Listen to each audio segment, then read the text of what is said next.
नमस्कार आप सभी को।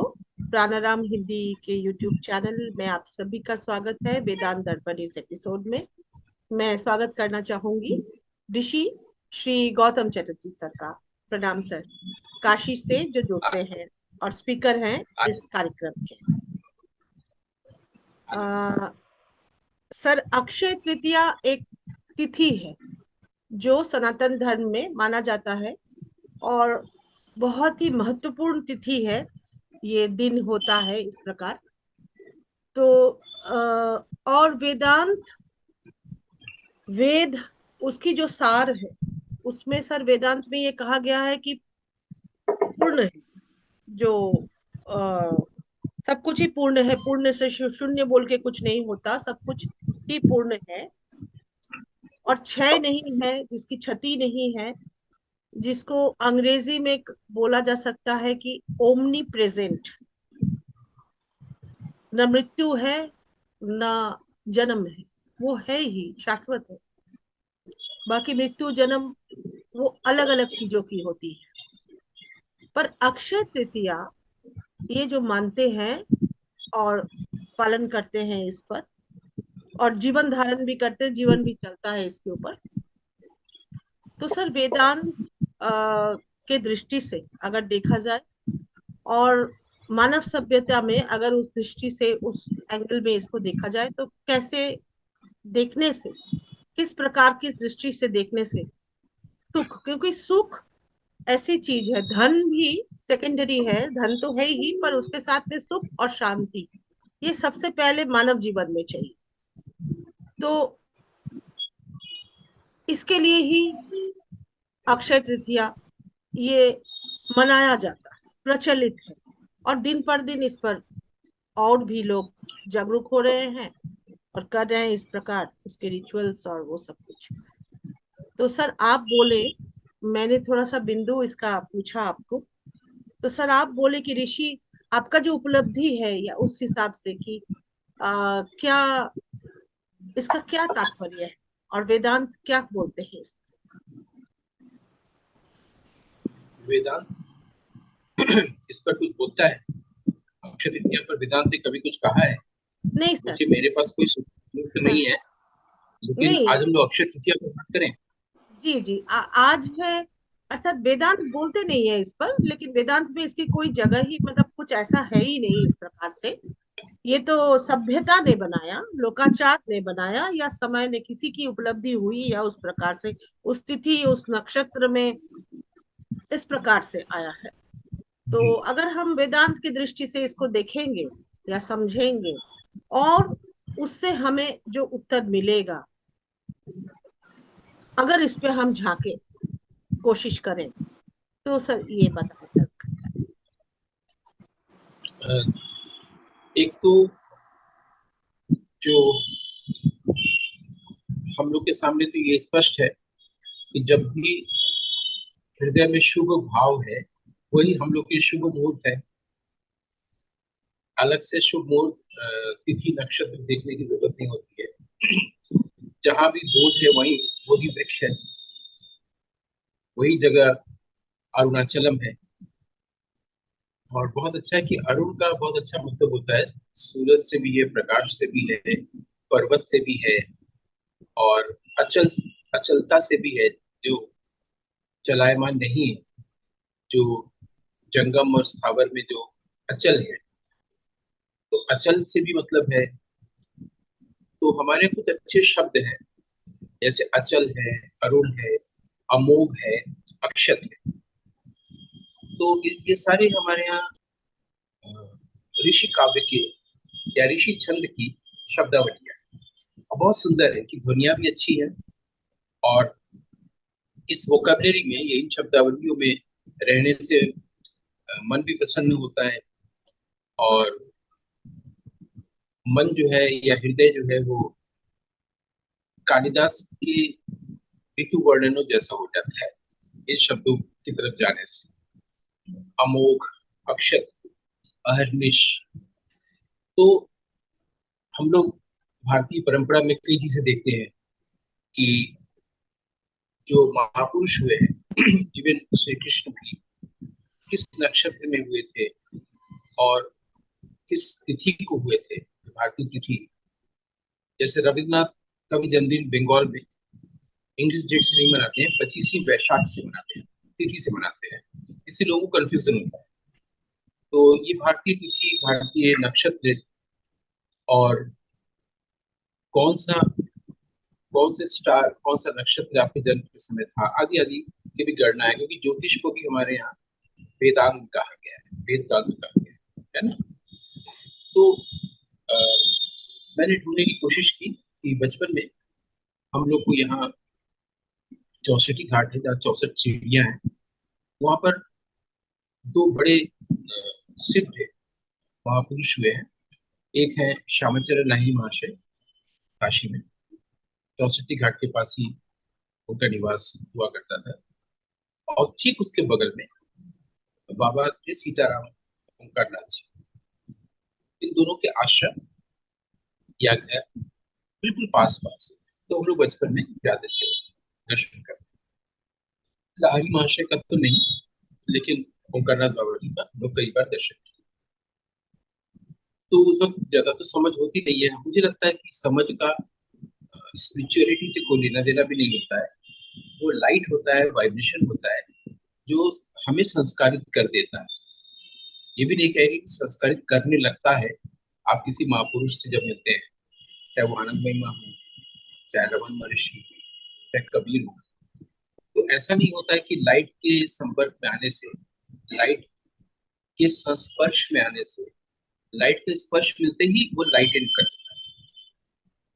ऐसा नहीं होता है कि लाइट कास्ट कर रहा है धीरे धीरे धीरे धीरे, ऐसा नहीं होता है। लाइट आया, लाइट आया। तो महापुरुषों के पास जाने से वो क्या बोल रहे हैं इसकी समझ हमारे पास हो, इसकी कोई जरूरत नहीं।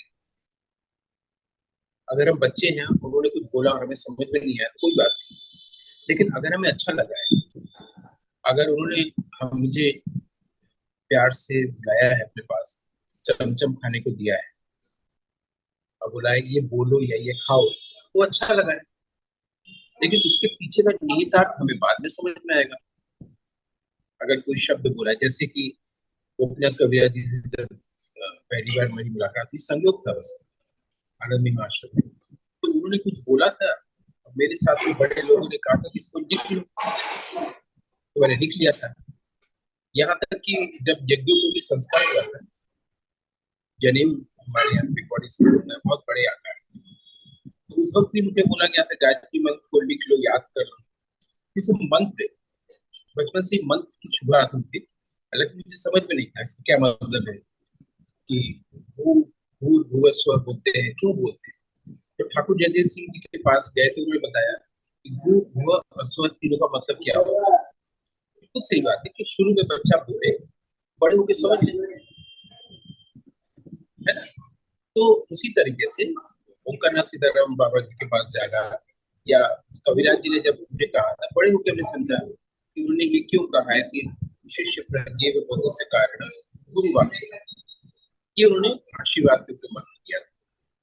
वैसे ही ओंकारनाथ सीताराम बाबा जी ने भी कुछ बोला, आनंद विमल ने जो बोला या नहीं बोला, उनके पास से लाइट हमेशा जाता ही रहता है। वो रिसीव कितना हम कर पाते हैं, है ना। छोटा बच्चा बच्चे, तो उस वक्त भी, उस वक्त अक्षय तृतीया पर जो लाहिड़ी महाशय जी का घर है, वहाँ आज भी अक्षय तृतीया के दिन ही ओपन होता है और दीक्षा दी जाती है। और सीताराम बाबा जी का भी अक्षय तृतीया पर बात करते थे।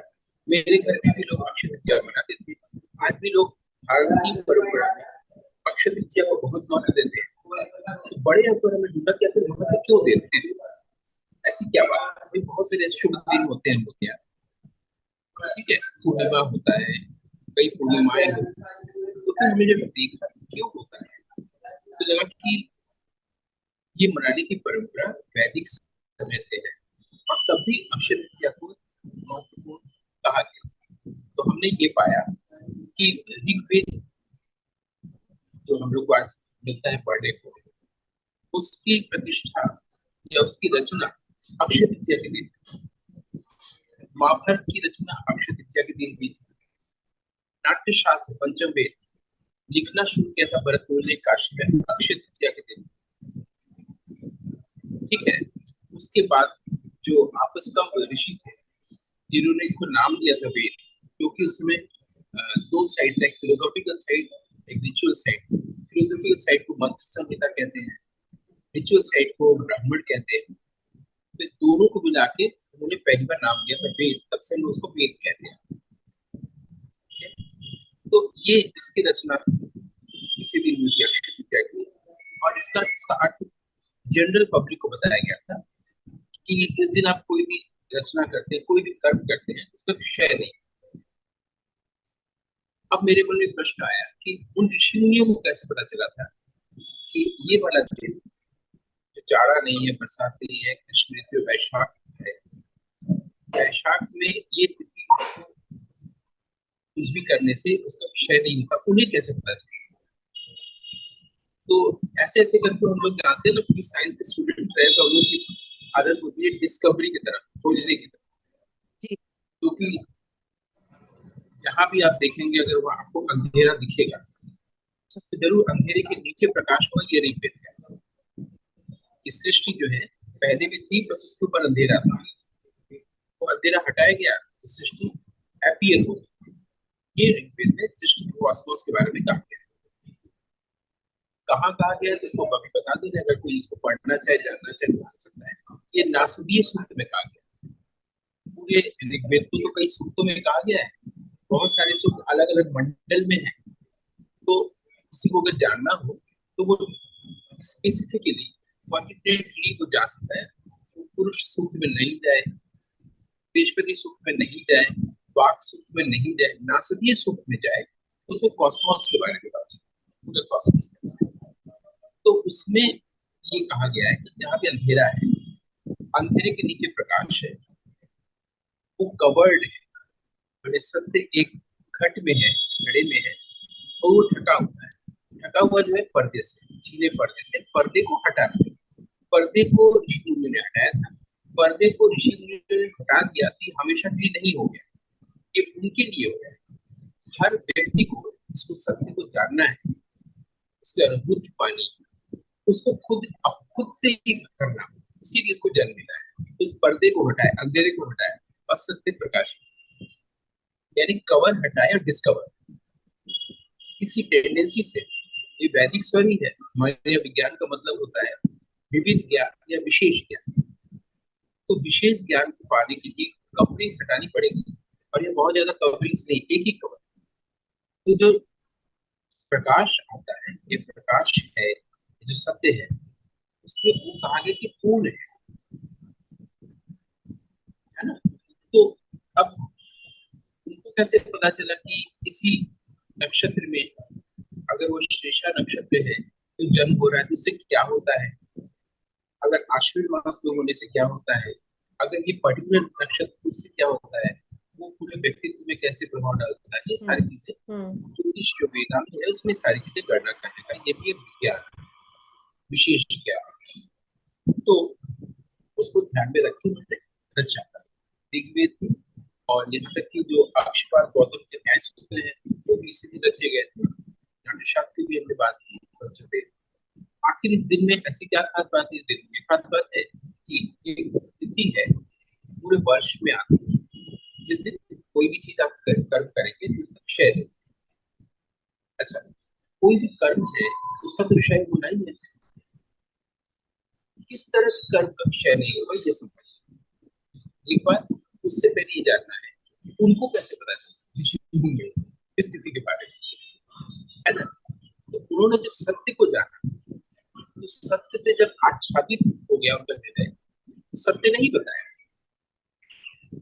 क्या बोलना चाहिए, क्या नहीं बोलना चाहिए, मौन का क्या मतलब होता है, वेद क्या है, वेदांत क्या है, ये सत्य नहीं, मैंने ईश्वर नहीं, ब्रह्म नहीं, सब कुछ गाइड किया। और ऋषि मुनि उसी के शरणागत थे, उनको फॉलो करते चले गए। आज तक हम लोग करते हैं। छोटे से उदाहरण देखिए, हम लोग जैसे बचपन में हमारी दादी वगैरह क्या करती थी, खाना खिलाती थी, तो पहले तो कड़वी चीज थी जिससे चावल में करेले की भुजिया या मेथी और बैगन कोई चीज पहले उग जाती, और बाकी सारा जिस सिलेबस अंत बोल देते कि दही और मिठाई खा के जाओ जाओ, जी यानी पहले जो मीठर चीज है वो लास्ट में, जो मीठी चीज बहुत बड़े हुए तक जाना। ब्रिटिशर्स भी यही करते हैं, पहले कॉफी पीते हैं, पहले सूप पीते हैं, पहले हम अपने जो टेस्ट प्लांट टेस्ट बर्ड के जो प्लांट्स है उसको खोलते हैं, फिर खाना खाते हैं, फिर उसको बंद कर देते हैं, तब डाइजेशन। इसका साइंस है, बचपन में नहीं जानते हैं। तो इन सब चीजों पर ऋषि मुनियों ने ध्यान दिया था कि इसका भी कोई मुहूर्त होता है, तिथि होता है, नक्षत्र होता है। और तब ये पता कैसे चला, वो ऐसे पता चला, उन्होंने देखा कि सत्य पूर्ण है, इसमें से कुछ घटता बढ़ता नहीं, चंद्रमा की कलाएं घटती बढ़ती, यानी सत्य जो है वो चांद सूरज के भी पीछे, उससे भी विराट है कि सूरज और चांद को भी कोई कमांड कर रहा है, जबकि सूरज और चांद नित्य है, मनुष्य देह नित्य नहीं। तो मनुष्य देह नित्य नहीं तो कर्म भी नित्य नहीं है, शायद तो बहुत दूर की चीज है। इवन वो जो मैटर है, पदार्थ, that is also subject to birth, grow, decay and death. तो फिर अक्षय कोई चीज कैसे होगा, है ना? यानी कोई चीज होगा जो अक्षय होगा, इसका क्षय नहीं होता है। जब उसका स्पर्श लेकर कर्म होगा तो उसका क्षय नहीं होगा। वो क्या चीज है, तब उन्होंने देखा ये जो सत्य है, जो ब्रह्म है, जो प्रकाश है, वो पूर्ण है। तब उनके पास ये मंत्र आया, मंत्र को उन्होंने देखा, इसमें कहा कि ये पूर्ण है, जिससे कोई आरंभ होता है पूर्ण, जब उसका विघलन होता है, डिसोल्यूशन होता है, तो पूर्ण ही रह जाता है। यानी पूर्ण में कोई जोड़ने पर भी पूर्ण ही रहता है, घटाने पर भी पूर्ण रहता है, तब वो मंत्र बना है। ओम पूर्णमद पूर्णमिदम पूर्णा पूर्णमुदच्यते पूर्णस्य पूर्णमादाय पूर्णमेवावशिष्यते। ओम शांति ओम शांति ओम शांति। ये जो पूर्णता का कंसेप्ट पहली बार आया, इसको हम लोग उपनिषद में पाते हैं, क्योंकि वेद को तीन भागों में बांटा है। एक था मंत्र संहिता, एक ब्राह्मण, और फिर उपनिषद। तो ब्राह्मण से, और मंत्र संहिता जो फिलोसॉफिकल साइड है, सिर्फ उतने को लेकर उपनिषद हुआ है, उसको रिचुअल साइड नहीं। रिचुअल साइड को दे दिया गया है ब्राह्मण। अगर आपको यज्ञ करना है, हवन करना है, तो आप शब्द ब्राह्मण पढ़ेंगे। लेकिन अगर आपको कोई चीज से ज्ञान में जाना है, तब तो क्या, तो फिर आपको उपनिषद वाले साइड में जाना पड़ेगा, वेद के और उपनिषद के साइड में, जिसको हम लोग वेदांत कहते हैं। ठीक है, तो ये जो चीज है कि जिसमें प्रकाश का स्पर्श है, जिसमें इल्यूशन का स्पर्श न हो, जिसमें खंड का स्पर्श न हो, जिसमें उसका स्पर्श हो, जो ओमनीपोटेंट है, ओमनीप्रेजेंट है, तो आपने कहा जो हर वक्त है और हर जगह है, तो जब तक उसका स्पर्श लेके उसका ध्यान न करके कोई भी कर्म करें तो क्षय। लेकिन उस जगह तक कैसे पहुंचे,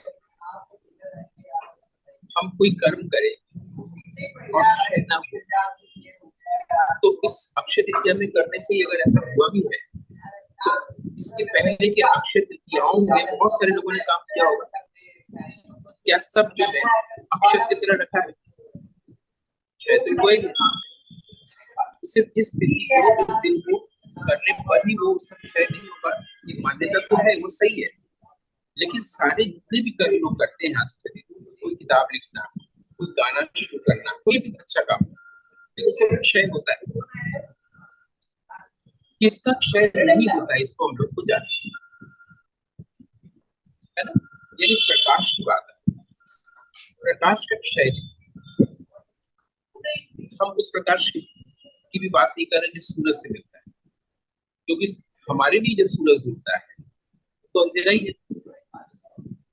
बल्कि एक लेखक ने लिखा भी, हमारे बनास की पड़ोस में रहते थे डॉक्टर राही मासूम रजा, कि परछाई जब शरीर से लंबी होने लगे, तो समझो कि सूरज का अस्त हो। ये राही मासूम रजा ने लिखा था, परछाई जब शरीर से बड़ी दिखने लगे, तो समझो कि सूरज का अस्त होने वाला। जी जाहिर जी सी बात है कि हम उस प्रकाश की बात यहाँ नहीं करते हैं जी जी जो महाभारत के लिए सीरियल के लिए उन्होंने लिखा था ये line। हम उस प्रकाश की बात कर रहे हैं जिसका शेडो नहीं, जिसकी परछाई नहीं। अर्थात जब हम प्रकाश की ओर देखेंगे, यदि मेरे और आपके बीच में प्रकाश होगा, आप मेरे चेहरे को तभी देख पाएंगे जब बीच में प्रकाश हो। बहुत सिंपल सा क्लास बिल्कुल 1 का साइंस, बिल्कुल फिजिक्स है। बिल्कुल की लाइट वेव ट्रेवल्स करते हैं बिल्कुल आपकी आंखों तक जाते हैं और मेरे मैं ऑब्जेक्ट हूँ आपके लिए, तभी आप मुझे देख पाए। ठीक है, बहुत सीधी सी बात है। इस लाइट को जब आपकी आंखों के सामने है, उसको मेरे पीछे कर दिया जाए तो मेरे पीछे के लाइट को दिखाई देगा, मैं कृत्रिम आकार दिखाई दूंगा जिसको अंग्रेजी में सिल्यूट कहते हैं। हम्म ठीक है, फिर मैं ब्लैक हो गया। तो मैं जब सूरज की ओर देख रहा हूँ, सूरज मेरे बीच में प्रकाश है, परछाई मेरे पीछे है। और जब मैं संसार की ओर देख रहा हूँ, सूरज मेरे पीछे है। ठीक है, अब मैं अपने शैडो को पकड़ने के लिए आगे बढ़ूंगा, जिस स्पीड से दौड़ूंगा उससे ज्यादा स्पीड से शैडो भागेगा। इस तरह से हम संसार को कभी नहीं पा सकते। यानी संसार को पाने का मतलब है संसार को में को लेकर जो इच्छाएं करते हैं वो कभी पूरी नहीं, बल्कि दुख आए, क्योंकि मिल ही नहीं रहा है, परछाई पकड़ ही नहीं पा रहे हैं। संसार अपनी परछाई, सूरज पीछे है, शैडो सामने। हम अपना फेस टर्न कर लेंगे सूरज की ओर, पूरा संसार हमारे पीछे है। फिर हम संसार के पीछे नहीं भाग रहे, संसार हमारे पीछे है ना। तो ये लाइट और शैडो का खेल हम लोग बाहरी जगत में से समझते हैं। अब है कि अगर लाइट हमारे भीतर है, क्या उसका शैडो भी बनता है? अगर हम सूरज की तरफ फेस टर्न किए तो शैडो हमारे पीछे है, और अगर हम संसार यानी जगत की ओर किए हैं तो हम दिख ही नहीं रहे। दुख और अंधेरा, ब्लैक अंधेरा यानी पर्दा आ गया, सत्य छुप गया। लेकिन अगर वो लाइट हमारे भीतर है, जिसको भी कहा गया है कि आत्मा है, ब्रह्म है, ब्राह्मण है, तमाम जो चीजें कही गई है, क्या उसका भी कोई शैडो होता होगा? तो उसको ये अनुभूति है कि हाँ होता है। वो हमें इम्पीरिकली नहीं दिखता है, आंतरिक रूप से नहीं दिखता है। कैसे कि जैसे हम लोग के पास ये 2x2 का मोबाइल का स्क्रीन है एंड्रॉइड का, या हमारे पास लैपटॉप का स्क्रीन होता है कंप्यूटर का, उसमें कोई शब्द हम टाइप कर लें। फॉर एग्जाम्पल, अगर हम टाइप कर लें कि ब्रह्म और उसमें कलर डाल दे व्हाइट, तो हमें वो दिखेगा नहीं, है ना। लेकिन अगर माउस चलाए, कर्सर दिखे, तो वो सिलेक्ट हो रहा है, इसका मतलब वहां पर है। दिख नहीं रहा है, इसका मतलब ये नहीं कि वो नहीं है। इसलिए उसमें अष्टाध्यायी में महर्षि पाणी ने लिखा, अदर्शनम लोपः। अदर्शन दर्शन नहीं हो रहा है, मतलब ये नहीं कि उसका लोप हो गया है। ईश्वर दिख नहीं रहा है, इसका मतलब नहीं कि वो नहीं है। तो कर्सर से सिलेक्ट हो रहा है, यानी वहां पर कुछ है, कोई शब्द तभी वो सिलेक्ट हो रहा है। अब आप रेड कलर डाल दीजिए तो दिखेगा ब्रह्म, फिर आ गया। इसका मतलब वो जो चीज है उसमें व्हाइट कलर पड़ा हुआ है ना। हमारे भीतर जो लाइट है उसका जो शेडो है वो हमारे बाहर है इसमें, लेकिन वो उस पर व्हाइट कलर पड़ा हुआ है। उसको हम सिलेक्ट करेंगे, हम अपने ओर से रंग डालेंगे तो दिखेगा। और अब जो रंग डालेंगे इस शेडो पर, व्हाइट शेडो उस कॉन्शियसनेस का, उस ऑमनी प्रेजेंट कॉन्शियसनेस का व्हाइट शेडो ऑफ कॉन्शियसनेस, उसमें जब हम अपनी ओर से रंग डालेंगे तो वो दिखेगा, ब्रह्म में दिखेगा। और वो रंग डालना ही कर्म है, और ऐसा कर्म जो उसका कोई विषय है। ये मैंने एक तरह से कैप्सूल में कही। अगर ये क्लैरिटी है तो ठीक, अगर वो और अतिरिक्त व्याख्या की मांग करती है तो आप क्या बताएं, तो हम इसको और सरल ढंग से एक्सप्लेन कर सकते हैं। हम इसको बहुत स्थूल से सूक्ष्म क्यों ले गए, व्यावहारिक जगह से पारमार्थिक तक ले गए। जी सर, इस पर हम लोग बिल्कुल सर, और इस पर वो चाहिए प्रकाश, मतलब और सुनना चाहेंगे सर आपसे। तो अगले एपिसोड में हम लोग इसको रखते हैं, इस एपिसोड में हम यहाँ विराम देते हैं और मिलते हैं फिर दूसरे एपिसोड में, जिस पर इस टॉपिक के ऊपर आगे चर्चा होगी। धन्यवाद। आनंद।